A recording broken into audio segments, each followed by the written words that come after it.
So for our keynote speaker today, and I couldn't be more thrilled, we have Bill Dowley, who joined NVIDIA in January 2019 as chief scientist. After that, he spent 12 years at Stanford, where he was chairman of the computer science department. Bill and his team at Stanford developed system architectures, network architectures, signaling, routing, and synchronization technology that is found in most large parallel computers of today. Bill was previously at MIT from 1986 to 1997, where his team built the J machine and M machine, experimental parallel computing that pioneered the separation of mechanism from programming models, and it demonstrated very low overhead. In 1983 and 1986, he was at Caltech University, where he designed the MOSSIM simulator engine and Torus routing chip, which pioneered the wormhole routing. He's also a member of the National Academy of Engineering, fellow of the American Academy of Arts and Sciences, and fellow of IEEE and ACM. And he's published over 250 papers, holds 120 patents. In his spare time, he wrote 4 textbooks. It's just a great honor to have Bill here today.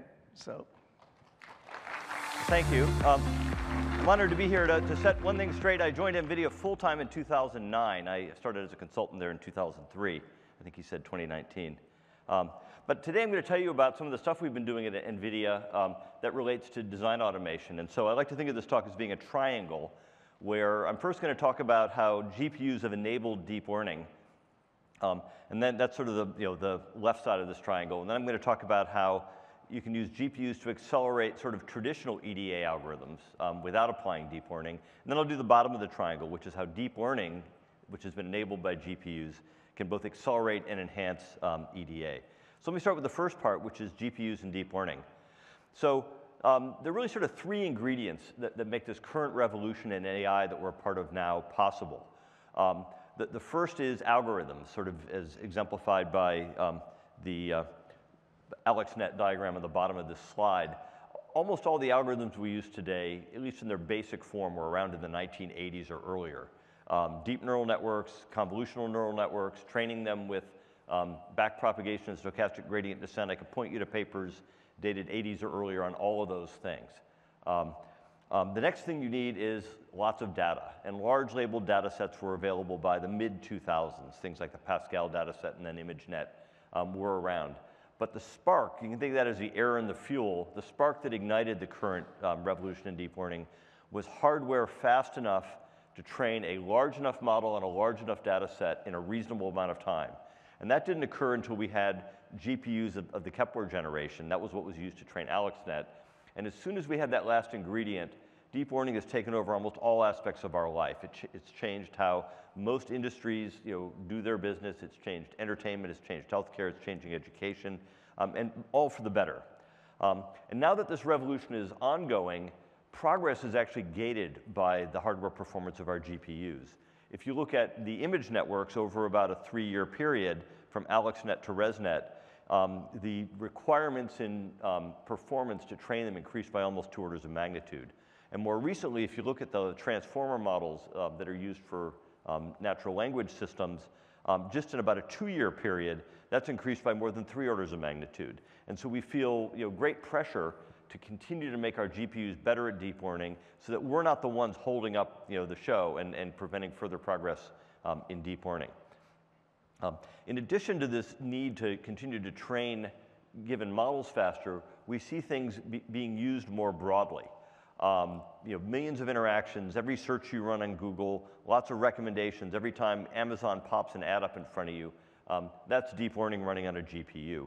And so we see this acceleration both in the amount of time it takes to train a single model and how models are pervading all aspects of our lives.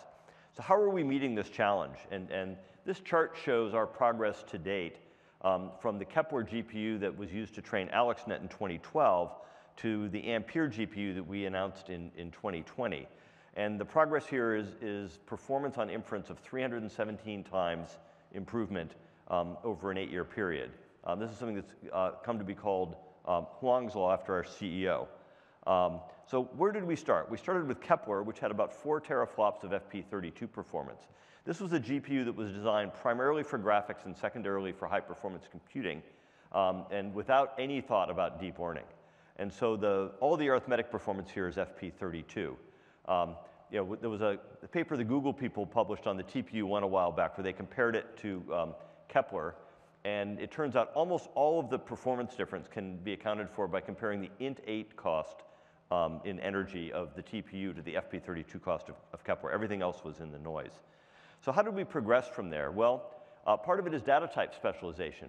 But we sort of kicked off a deep learning effort at NVIDIA around 2010, which was before Kepler was announced, but after the architecture was frozen. But a number of things from that got into Pascal, and one of them was moving to an FP16 data type. We realized that 16-bit floating point was adequate to train most networks, and so that immediately doubles the performance. We also introduced a dot product instruction. I guess I showed the FDP4, but the one that's more useful is actually the HDP4, that would do 4 multiplies and 4 adds in a single instruction and hence amortize the cost. And those two things get us to the data point that's 20x. So it doesn't look like very much on this graph with a linear scale, but that's a 5x improvement.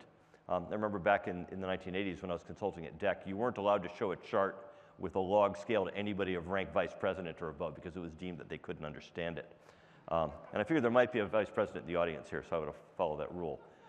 The real advance in our performance came with Volta in 2017 when we introduced the tensor cores. What the tensor cores really are a set of instructions that do matrix multiply accumulate, which is the inner loop of almost all the deep learning algorithms. So by doing the HMMA, half precision matrix multiply accumulate, we take 2 4x4 half precision matrices, FP16 matrices, we multiply them together and sum them into an FP32 matrix. And that does 128 floating point operations with the overhead of a single instruction. And so it takes the overhead of fetching, decoding, all the overhead of programming, of having a programmable engine, and makes it on the order of 10 to 20%. Small enough that there's really no gain to a specialized accelerator. You'd get, at best, 20% more performance and lose all the advantages of flexibility that you get by having a programmable engine. We also added HBM memory, so we get nearly a terabyte per second of memory bandwidth in the Volta generation, and VLink, so we can scale out as well as scale up, which is needed for very large training systems. So that shows the Volta point 125 tops. The next step was with Turing, where we decided to extend this for inference to having int8. And by the way, we also had int4 and int1 matrix multiply accumulate. But int8, which was widely used for inference now, is up to 261 teraops. Orthogonal to this whole discussion of deep learning, but something I'm very proud of is we added our RT cores in Turing as well. This is a project we started at NV Research in 2013, and just 5 years later, it was the keynote feature of our new GPU. So that gets us to the Q8000 data point on here. And then the big jump up to Ampere is really due to supporting sparsity. We also introduced some new data types. A lot of people wanted more dynamic range and less precision. So we support both IEEE standard FP16 as well as what's been called BrainFloat 16, which is really truncated FP32. You still have the 8-bit exponent, you just lop the mantis off. And then we also introduced what we call TensorFloat 32, which has the exponent of bfloat and the mantissa of FP16, so you get the best of both worlds, but it's 19 bits that are used, so it takes a 32-bit container to hold it. But the real novelty here was our support for structured sparsity, and this is something I thought was a real breakthrough, because I've been working on sparsity since Song Han and I published a paper at NeurIPS about it in 2015, and what we'd found is there are lots of ways to prune these networks, but it was very hard to actually get real gains in energy per op by doing it, because what you lose from the regularity sort of makes up for what you gain by not doing the operations. But what wound up working really well was something we called structured sparsity, where we would train a network densely, we would prune it, and we would prune it in a way that we would insist that no more than 2 out of every 4 weights would be non-zero. Then we would basically throw the zeros away and add a little index vector that says which ones are the non-zeros. And then all we need is to have a multiplexer on the activations that's gated by those index vectors, so that as we take each of the 4 non-zeros, we select the correct 4 activations to multiply them by. And the irregularity here is so small it adds almost negligible energy, so we get essentially a 2-to-1 gain by doing this. So to sort of sum up how we got to where we are, with these extremely powerful chips, if I go back 2 slides, I should have said, this is a petaop of int8 performance, 1.2 petaops of int8 performance, from that 3 teraflops back in the Kepler days. And the way we got here was a combination of number representation, starting with FP32, and eventually supporting int8 and int4. And I'll talk a little bit more about number representation when I talk about accelerators.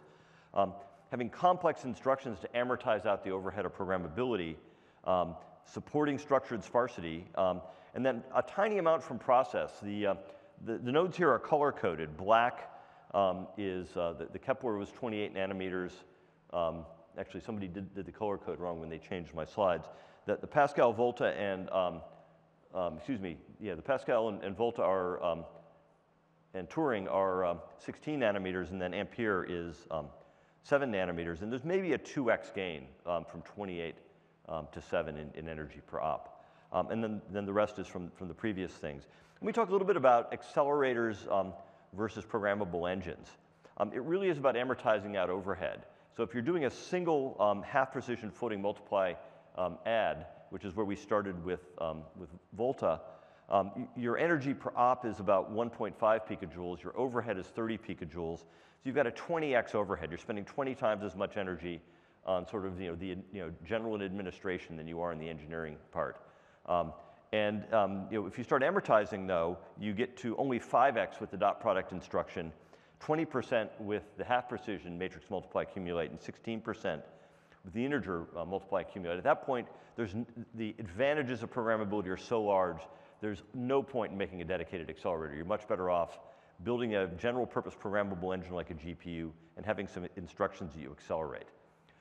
So I really talked about the scale up part of the story with this thing going from Kepler to Ampere, but the scale out part is equally important. To train these big language models, you can't train them on one GPU. Training GPT-3 takes clusters of thousands of GPUs for months. And so what's become sort of the usual way of training these big models is to build what we call a DGX superpod. We kind of standardized the architecture and made it so you can buy the components, which are our DGX boxes, our Mellanox switches, and cable them together, and it basically, you get a supercomputer that comes up when you turn the power on, which, by the way, is not the way supercomputers used to be. There used to be a long bring-up period, but we've pre-configured all the software. You get an operational machine on day one. There are a number of these machines that are, in the top 10 on the top 500 list, including Selene, which is our big cluster, and I think one from one of the Microsoft Azure clusters they bothered to submit. There are actually a bunch of others that would be there if they would take the time off from training to run the LinPack benchmark. Let me talk a little bit about accelerators. We've developed a bunch of accelerators at NVIDIA, some in collaboration with universities, and we view this as a way of prototyping features to decide what to put into GPUs. It's a great way of actually seeing how things actually work. The first one is actually not on the slide, was the NVDLA that we started the project around 2011 or 2012, and I think we announced it in 2014. And it's an open source, you can go to nvdla.org, it's an open source deep learning accelerator that we designed at NVIDIA. And it was really our first attack at sparsity. And the way the NVDLA does sparsity is we basically store all of the weights in sparse form with a bit vector to expand them. And then we expand them as we feed them into, they're basically stored in DRAM and in the on-chip SRAM in sparse form, so we get more memory bandwidth, more memory capacity. We expand them as we pull them out of the on-chip SRAM and feed them into the big matrix multiply accumulate unit. And we're very clever about it, that we don't actually toggle all the lines from whatever number it was to 0 to feed a 0 in. We freeze the lines, what's called data gating, and we send a single line saying, I am a 0. And it tells the multiplier to do the same thing. It freezes its lines and sends an output saying, I am a 0. And this basically worked so well, it set a very high bar for all of our other efforts at sparsity. So after Song Han and I wrote the paper at NeurIPS, we then designed this thing called the Efficient Inference Engine, which was at ISCA in 2016. And it basically tried to do sparsity by have a special memory to store the sparse matrix pointers and special logic to expand them, and it worked amazingly well. But the energy advantage wasn't that large. The other thing it did that was very clever is it used, and I'll talk about quantization more later, it used scalar quantization, basically a code book. And you would actually learn the scalar quantization. Anything you can backpropagate, you can learn. So we would learn an optimum code book for a given neural network. It turns out this is a really bad idea because the energy of doing the math out of the code book is expensive. You have to do the code book lookup and then a high precision arithmetic operation. So you're much better off picking a native low precision representation. So Joel Emmer of NVIDIA and Vivian C at MIT did IRIS in 2016 also. And the real advance here was coming up with efficient data flows, efficient ways of tiling things that minimize the data motion, which is where a lot of the energy goes. And I'll talk a little bit more about that later. We made another attempt at sparsity with the SCNN design. And this way, we basically moved all the penalties of sparsity to the output stage. We basically read a bunch of dense weights and a bunch of dense activations. And if you think about it, every weight pretty much has to hit every activation. And then we had some logic that just figured out where you needed to sum those and did a big scatter add on the output to sum them into the right output activations. This wound up being a really bad idea as well because you don't want to move your irregularity to the output stage because that's where your words are the widest. And so that wound up being sort of very expensive irregularity.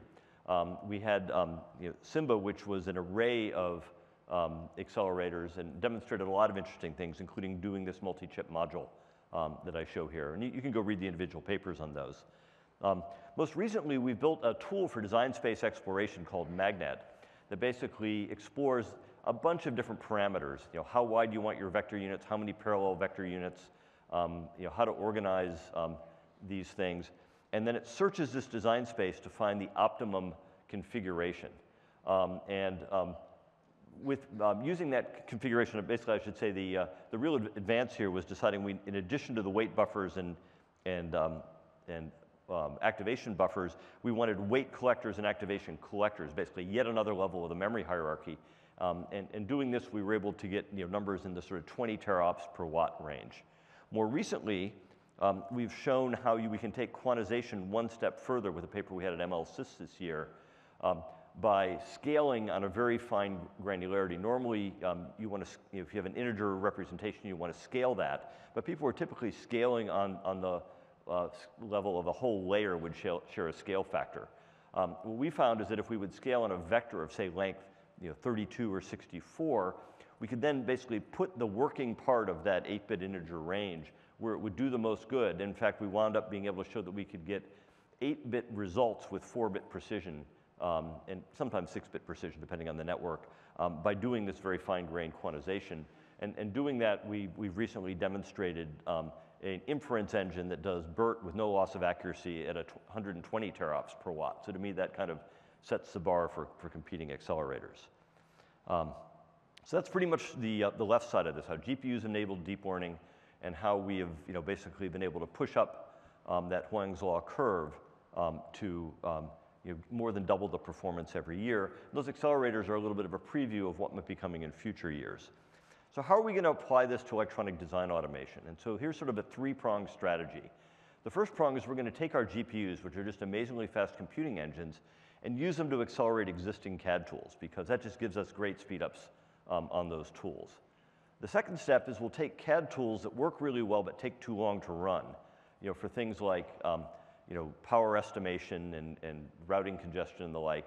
And we'll basically take lots of data we have from having run those tools for many years and use that data to train a neural network that will give essentially identical results to the CAD tool, but orders of magnitude faster.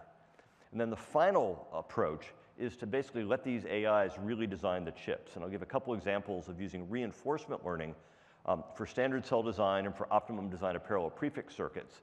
And in the future, we'd like to use generative models, just like we use GAN networks to generate images. We'd like to use GAN networks to generate circuits, and that's stuff we're still working on. Let me start with GPU Accelerated EDA. This is a collaborative project with David Pan's group at UT Austin. And the problem we have is we designed these big GPUs. GA100, I think, is over 50 billion transistors. And they have partitions with on the order of 10 million standard cells, and it takes days to route a partition. The problem with this taking days, where we'll synthesize the design, we'll do the placement, generate the clock tree, do the routing, and then we find it doesn't meet timing. or there's some other issue that we've got to go back and redo it. Making that, having each run around this loop take days is a real issue when we've set a release date for this product. We've got to freeze the netlist at a certain point in time. We need to make that go faster. So the idea is to apply a learning, the way deep learning networks learn, but not to use deep learning. So the way deep learning networks learn is we basically have a loss function. Usually it's a measure of accuracy of the network. And then we take the loss function, we compute a partial derivative of that loss function back through the layers of the network and use that partial derivative to adjust the weights. We can do placement the same way by having a function that takes the x and y coordinates of every cell, and from that x and y coordinates computes a quality of result. And then we can just backpropagate through that computation graph, the partial derivatives, and move those x and y coordinates. And by iterating this, we move those x and y coordinates to a location that gives a really good placement. And the good thing about this is if you look at both the standard benchmarks and a bunch of NVIDIA partitions, which tend to be larger, we tend to get almost 2 orders of magnitude improvement in runtime with essentially equal quality of results. That's a huge advantage that takes that sort of many days long iteration cycle and turns it into a few hours. Another great example of accelerating EDA tools is a lot of EDA tools do graphics, but they do 2D graphics. So we've spent a lot of time making our GPUs really good at rendering things like this on the left. This is from Jensen's keynote at GTC in November, where we do ray trace graphics. There's depth of field. There's beautiful reflections and refractions going on here. This is absolutely cinematic quality graphics that we can do in real time with our RT cores. But what you need for CAD, whether it's for an integrated circuits or printed circuit boards, is just really fast rendering of huge data sets onto a 2D display. And for PC board design, I would talk to our PC board designers and they would make a little change and then they would wait 20 seconds for the screen to refresh. And that's not interactive. They want to have interactive where they can move something and immediately see the results. So it turns out there's a guy at NVIDIA who's been working on this for about a decade, a guy named Mark Kilgard, and he came up with this technique called path rendering, which is a way of taking paths, shapes in 2 dimensions represented as conic curves, and rendering them extremely quickly. And we have hardware now that does this and very optimized libraries for it. And in a collaboration with Cadence, this was used to accelerate their printed circuit board design software, and it's a 50x improvement in performance. And so it took what used to be waiting a minute for this thing to render and to having it happen essentially real time. In less than a second. And if you're interested in this, there's a talk on Thursday. You can go see the details Thursday at 11. And the other one that I really like is every time we make a change to our RTL design, we go through this process called regression testing, where we have to re-simulate the design to make sure we didn't break anything. And so re-simulation dominates our simulation workload, not simulating something for the first time. And the great thing about re-simulation is we know what the answer is supposed to be.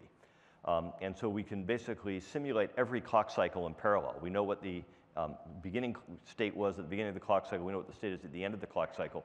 And this gives us more parallelism. As shown on sort of the right side of this slide, we already have the design parallelism. We can simulate every gate in parallel. But now we can also simulate every clock cycle in parallel. And this gives us enough parallelism to fill a GPU. And so we basically have a way of taking our net lists, feeding them through this input process, and then feeding the waveforms in, getting the results out. And the impressive thing here are the speedups. So if you do this with a commercial tool, which shall be unnamed, it takes about a day to run this particular workload. If you go all the way down to the bottom of the chart, it is 14,000 times faster to run it on a DGX A100. And that's just the kind of parallelism you get out of GPUs. This is applying GPUs to simulate conventional EDA algorithms. For us, we have compute farms that basically spend all day running these re-simulations. This is a huge win for us. So that's the right side of the triangle, using GPUs to accelerate EDA. Let me talk about the bottom part of this triangle, which is probably the most exciting part in many ways. AI-assisted design automation. So the first part I'll talk about is where we take an existing EDA tool, we learn its input-output relationship with a deep network, and then use that to run it faster. So one example here is estimating IR drops. So we'll have a new design. We've got specs for how much IR drop we can tolerate. And typically, learning this requires us doing a power simulation and then feeding that into a very detailed circuit simulation of the power network to actually predict what the drop is going to be. Instead, it turns out we can just feed the power map input, an estimate of power, and I'll talk a little bit more about where that comes from in a second, into a what's often called a U network. It's sort of a network where we take a convolutional neural network and skinny it down to learn a latent representation at this bottleneck where it gets really skinny in the middle. Then we expand it back up on the backside to turn it back into a full resolution image. Very often people build these things called autoencoders that basically take an image and produce that image back to train neural networks in an unsupervised way. Here we're taking an image in, we're producing a different image out, and the image we're producing out is from the power map in, we produce the IR drop out. And what the image on the right shows is that we essentially match what you get doing it the hard way, but the hard way takes 3 hours, and doing it this way takes 18 minutes. So it's a huge productivity improvement to cut down the time to do this step. Now, where did that power input come from? Well, traditionally, the way you would get that power input is you would run the logic simulation, perhaps parallelized on the GPU using the technique I just showed you, but you would take that and get transition counts, you would multiply those by the node capacitances, and that would give you the estimated power. Well, it turns out we can take netlists and stimuli and train a neural network to do the same thing. And so instead of having to actually run the simulation and collect the transition counts, we can come up with very accurate estimates of power dissipation directly with a graph neural network. And then the final example of this that I'm particularly excited about, having spent a lot of time doing mixed signal design about 20 years ago, is parasitic prediction with graph neural networks. Because I used to come up with what I thought were great ideas to make better high-speed I/Os and draw the circuit up and say, oh, this works great, and then get a layout done and be extremely disappointed because once you got the real parasitics, things didn't look as good. And the technique up until we had this new tool was you had to do your circuit design, hand it off to a layout designer, have them do the layout, extract the parasitics, and only then would you find out how your circuit really performed. And it was always this little bit of you didn't completely understand what was going to happen to the parasitics as you made design changes. Now what we've been able to do is train a neural network to take the circuit design and predict what the parasitics on each node are going to be very quickly. And so you can do your circuit design, get a predicted parasitic, and as the scatter plot shows, the correlations are extremely good with real results. And this makes circuit designers much more productive. They can get immediate results, iterate their designs very quickly, and not have to wait for that layout design and extraction loop. Similarly, we can predict routing congestion. We can now take the netlist in, and without having to do the routing, understand where the hotspots are going to be and where we're going to have issues, and that can lead us to improve our placement without having to actually do the detailed routing first. But let me talk about what I think is the most exciting part now, which is actually using the AIs to design the chips. Reinforcement learning, I should go back a little bit and say reinforcement learning is this technique that all of us know because it's kind of how humans work, right? You do something, and if it's good, you get a reward. Your boss says, attaboy, and okay, I'm going to do more like that. You learn to do the things that get the rewards. You do something bad, and your boss says, do that again, and you're going to be looking for another job. You say, okay, I'm not going to do that again. And so you have sort of a neural network in your head, and when you get rewards, you reinforce what you just did, and when you get penalties, you say, don't do that again, and over time, we learn and we get better. It's been very much popularized with games. The people at DeepMind in England are probably the best in the world at reinforcement learning. They originally did Atari games. And if you've ever seen how their things learn these amazing skills, like with breakout, to bounce the ball up the side so it bounces around the back, it's kind of amazing how they learns non-trivial strategies just by getting, the only reward it gets is the score in the game. And all it sees is the pixels on the screen, and all its input is where to move the paddle. The reinforcement learning in combination with Monte Carlo tree search is what was applied to AlphaGo. Basically beat the world's champion at the game of Go and has been applied to chess and a lot of other things.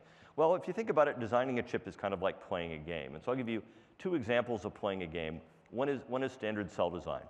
And so at NVIDIA, we design our own standard cell libraries.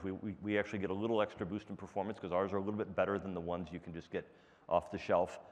And every time we get a new process technology, say moving from 5 nanometers to 3 nanometers, it takes a group of about 10 people about 8 months, so think about 80 person months, to design that standard cell library. And we basically we can start designing, but until we actually get the real library, we don't, and characterize it, we don't know what the delays and power and everything are. So we're kind of flying blind using data from the previous generation, crudely scaled until we get that library. Here's an example. There's a couple parts to this standard cell design problem. The first part is placement. We originally did a simulated annealing placement. We have in progress now a reinforcement learning placement, but it's a game, right? You decide where to put the different transistors from the circuit schematic, and we're doing this with a graph neural network. And the way all reinforcement learning works is you have a state space. The state space here is the placement, and you have actions. The action here is actually adding a transistor to the placement, and then you get rewards that determine a value function that's used to estimate what should your next action be. And by doing this over a bunch of cells, eventually your networks, your action network and your value network get smart and start making good decisions about where to place things. Once you place it, there tend to be a bunch of design rule errors, as shown by the dotted red lines here. And then it's another game to go in and make small corrections to design to remove the design rule errors. And so here, the reinforcement learning is this last step here of playing this game, again, where the state is the current layout, the reward is number of design rule errors, and the actions are making small edits to the design to get rid of that. So how well does this work? So on a typical cell library, which is many thousands of cells, all of the easy cells, all of the cells with fewer than 20 transistors, it just handles perfectly. That's a success rate on the left side. As you start getting cell complexity larger, you get big cells with 100 transistors. There's some that require some human ingenuity. They require a little bit higher level thinking to kind of partition it before diving in and doing the actual placement step. So there is some failure as you get to the higher levels of complexity, but it handles 92% of the cells with no DRC errors. And then the majority of the cells wind up being essentially the same size. This stuff is very quantized in terms of rows and tracks. And 12% of the cells are smaller. Almost none of the cells, the gray here is larger, and it's only for the very large cells where it sort of made a strategic error early, and those strategic errors are hard to overcome with the sort of tactical things it's doing with the RL. So let me give you another great example of applying reinforcement learning to design automation, which is doing DATAPATH circuits. So our GPUs are full of math. I mean, it's 1.2 petaflops of in-date performance and a lot of FP16 and a lot of FP32 and a lot of FP64. A critical component of these math circuits is the carry look-ahead circuit. And as everybody learned back in their logic design class, these are done with what are called parallel prefix trees. So you basically build a tree that computes the associative function across all of the inputs, but it also computes each intermediate point of that associative function. And the way to think about building these trees is sort of illustrated here. You start with the naive tree where you just ripple everything across, and then you add a node in the middle where I say, okay, I'm going to ripple to this point and then feed this point across things further downstream, and that's the look ahead of the carry. But it turns out there's essentially an infinite numbers of ways of building these networks depending on where you introduce these nodes. But it's a perfect problem for reinforcement learning because it's a game, right? And the game is deciding where in this tree to stick that next intermediate node and kind of collapse it across. And so we build this PREFIXRL agent using Q learning where we can predict the Q values by training the network. And it will then come up with a really good idea. The action then is to add a node to this network, to add an intermediate point. It then generates a circuit, computes the delay, and we get more data to go in figuring out a thing. And the thing is, you want to design different networks depending on what your criteria is, depending on whether you're trying to optimize delay. You just need the world's blazingly fastest adder, and you don't care how big and how high power it is. Or if you have area and power constraints you're working within, and as long as you hit a delay of 500 picoseconds, you're good. It doesn't have to be any faster than that. And so this works amazingly well, and this is being used in NVIDIA GPUs today. And so this shows sort of the results you get here. The black line is using standard EDA tools, essentially the libraries that are built into those and the optimization techniques that are built in. And I've always thought that they do a pretty good job. But in this case, the green line shows how this works with PREFIXRL. And by the way, there's a paper on Wednesday that will go into the details of this. And the networks here are shown. So the network on the top is the carry look-ahead circuit for that point that is sort of the smallest network that is less than 500 picoseconds. And then the middle one there is the point that's down there at about 350 picoseconds. And the bottom one is a blazingly fast one at something like 230 picoseconds that you would never actually get to with a commercial tool. And so by basically turning the RL loose on this, you get superhuman results. These are networks better than the humans have been able to design, because quite frankly, I would never think of that tree, right? And I don't have the time to go and test every possible tree design to come up with the one that actually is the fastest. And this is what AI is for, right? We want to be doing the high-level thinking and telling our AI minions to go out and design really good adder trees. And by the way, this is not my latest version of slides. My latest version of slides actually had a point of showing that if you wanted a network that was at a certain area, like 50 microns, the difference in delay between the RL circuit and the other one is actually pretty substantial. It's not quite 2x.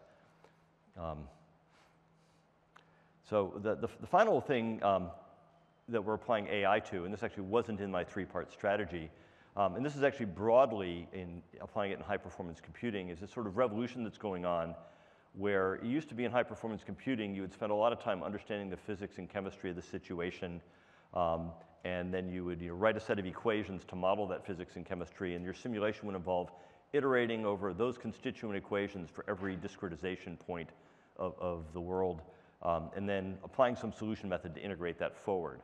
What's happening is people have discovered that just as we can use deep learning to sort of learn the input and output relationship of a very slow CAD tool and run that blazingly fast, we can learn the input and output relationship of nature.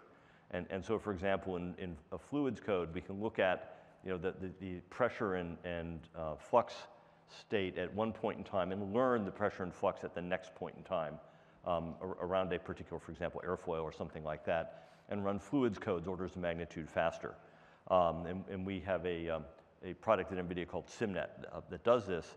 We recently published this paper on Fourier neural operators, which is really very powerful because it lets us work not just in the spatial domain, but in the frequency domain in doing this learning of relationships. And this lets us capture global information in the problem that tends to show up well in the frequency domain. So a great example of applying this to a CAD-like problem, actually it is actually a CAD problem, is because it's assisting electronic design and it is automation, is this problem of lithography. Lithography is becoming, not becoming, it is a black art where you make an image of your mask, which often looks nothing like what the actual pattern on the die is going to be.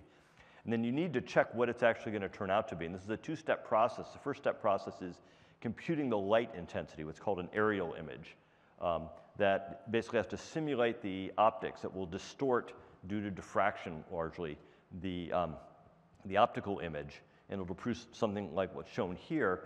And then the resist is a nonlinear function applied to that basically turns that into a binary image in a certain way.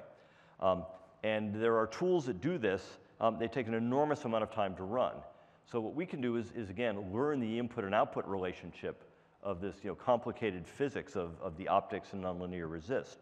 And it turns out to do this well, we have to break it into two parts, a global part, where we use our Fourier neural operators to learn kind of the long-range effects, because it turns out that with these, trying to define 3-nanometer features using 130-nanometer light, things are not local. You'll have a feature that will show up, quite a distance away.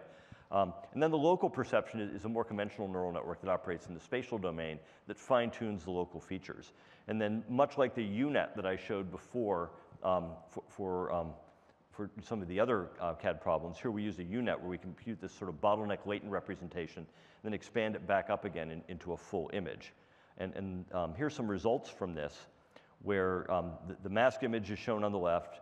The physical simulation is what running a tool for, I think the time is shown here somewhere, yeah. So that runs at a rate of 0.4 square microns per second. And our DBNN runs at 34 square microns per second, so about 60 times faster, actually more like 70 or 80 times faster, and essentially gets an identical result.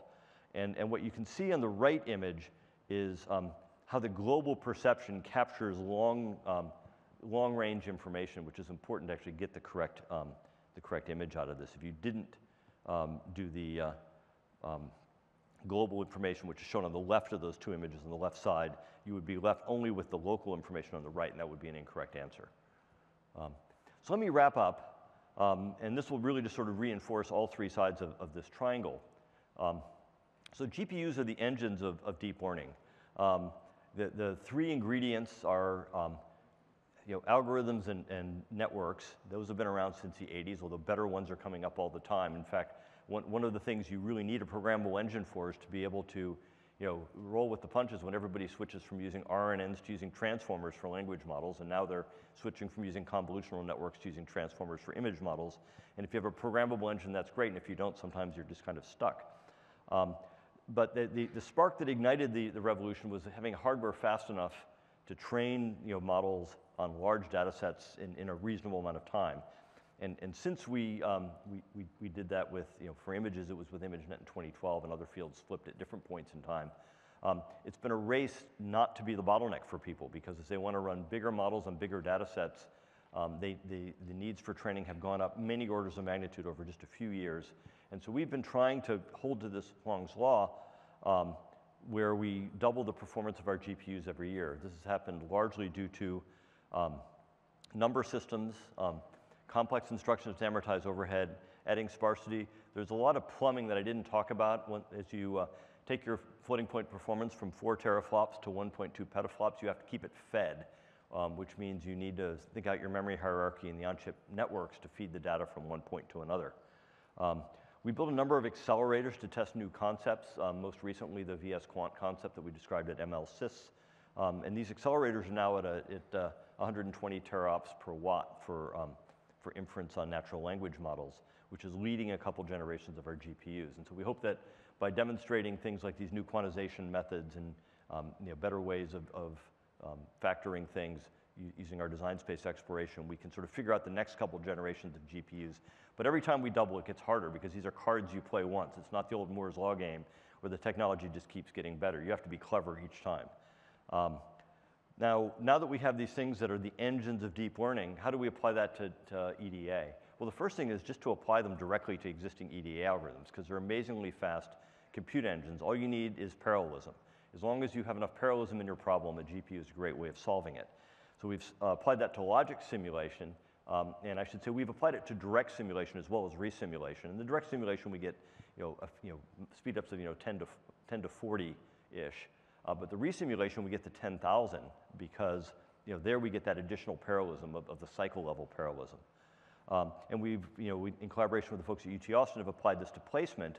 And there's a great example of using an analogy to the backpropagation, where we can apply that same, propagating through the compute network, partial derivatives, to update the positions of the cells. The next step of applying the GPUs is to use them as predictors, the fact that they can learn a function. If they can observe some very slow CAD tool operating enough times, they can replicate what that CAD tool does much faster. And so we've done this to estimate, my favorite example is the parasitics in circuit design, because that just makes circuit designers so much more productive to get instant parasitics. They can run their SPICE simulations right there, immediately see what the issue is in their circuit, try a redesign and iterate very quickly without throwing a layout designer in the loop. But we can also predict DRC hotspots, predict power dissipation without having to do a full simulation and get transition counts and find routing congestion. But then the most exciting part of, I think, the AI revolution being applied to deep learning is actually using AIs to design. And so, for example, to design a standard cell library, it's playing a video game. It's deciding where to plop those cells and then seeing if you can route it up, and if you can't, you get a reward or not, and then you move the things around. And AIs can do that pretty well and free up 80 person months for something else. And by the way, also get you your standard cell library faster, so you get real numbers to be using for your RTL design. For the PREFIXRL, it's an example where the AI is operating at superhuman performance, much like playing Go or chess at superhuman performance.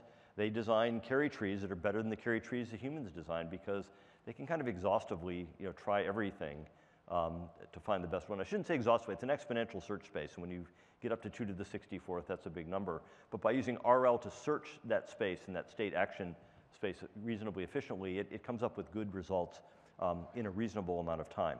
And I think that going forward, we're going to see many more examples of using AI to actually do the design, and many more examples where AI beats humans at doing that design. And what this is going to do is move the humans up a level. Everybody's going to become a manager where they're managing their AIs to actually do the design. We're going to have less people, actually pushing around the transistors.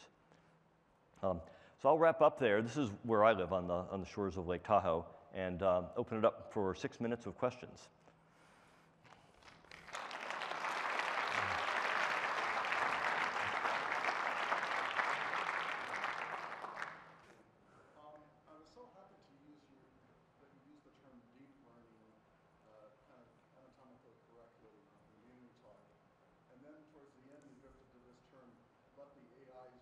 And yet, I think your come-up for your talk actually described machine learning. So, machine learning, AI, deep learning, do you want to give a few thoughts on that? Yeah, almost everything I talked about that we do is deep learning. Machine learning is a term which is broader than deep learning because it includes things where it's not that deep, like a decision tree or a forest where you're basically applying machine learning techniques, but your network you're doing a support vector machine, or your network is very shallow or something, and it's not deep. And then AI goes even further to encompass techniques beyond statistical machine learning that include logical inference and the like. And everything I've talked about today is deep learning. So I really should have said GPUs, deep learning, and EDA. But I think that there is a place for the other techniques, for both traditional statistical ML that isn't deep, and for logical inference. But we're not currently applying those to EDA. Yeah, Nani. Well, consider the example of using deep learning for doing a standard library. How do you as a human communicate the constraints? Because problems are more complex than you typically can say. There are a lot of constraints, a lot of things that you have to tell the system. Yeah, that's a great question. So the question is how to communicate the constraints to the system. And actually probably the PREFIXRL is a better example of that, because in some cases you want a carry chain which is fast. In other cases you want a carry chain which is low power. In other cases area is more important. But it tends to boil down to those three things. It tends to be sort of power, area, and speed. And so typically you'll say, okay, here's the box I want you to be in. And if it succeeds to fit in that box, you're done. And if it doesn't, then you have to decide which constraint. And I think in the future what we'll want to do is we'll want to provide boxes with slopey sides, and then it will try to get as low in there as it can. And so you're saying I'll trade off a square millimeter for every 10 picoseconds. But I think the objectives are easier to model than the constraints themselves. Like you have some design rule constraints, you have some business constraints. That's what I think. Yeah, no. For the standard cell library, it has to be design rule correct, right? So there's certain things it has to do, and then there are things you want it to do. There are wants and needs. It needs to be design rule correct. You want it to be fast. Here you talked about deep learning and that the GPU is the engine for the EDA. But NVIDIA is also very much present in automotive. And there, I'm not talking about the object detection, but the decision making for autonomous driving. Is deep learning also there the structure to go, and GPUs the engines to go? So that's a really good question. So the question is, for the decision making in automotive, is deep learning the technology to use, and are GPUs the engines to use? So GPUs are definitely the engines to use. We have a full automotive stack called Drive AV, and it's a hybrid. So there definitely is a lot of deep learning in there. The perception is all deep learning. There's a prediction module which is largely deep learning, and there's a planning module. And the planning module is a hybrid that involves deep learning and traditional tree search, much like AlphaGo is a hybrid, because that's really the way you want to do planning. Planning is deciding at each point in time, basically rolling forward the future and saying, okay, at this point in time, if I do this and all the other cars do that, where is it going to be? And doing that, sort of out 5 or 10 seconds, which is kind of the planning horizon, and then picking what to do right now based on where that's going to put you out at the end of that planning horizon. And that's a hybrid, because you can use deep learning to learn value functions that kind of look ahead beyond your rollout, but then you want to do some rollout as well. So there was somebody back there who had a hand up. Yeah. So you showed several examples where you use deep learning for predictive, like predicting mass or predicting delay or parasitics. Do you see the model becoming accurate enough where you don't need the traditional deterministic solver and you rely just on the new model? That's a really good question. So the question is, for these prediction cases, do we see it becoming accurate enough that we don't need the really accurate model? And we are so paranoid about making sure that every one of our chips works on a step. We want to double check things.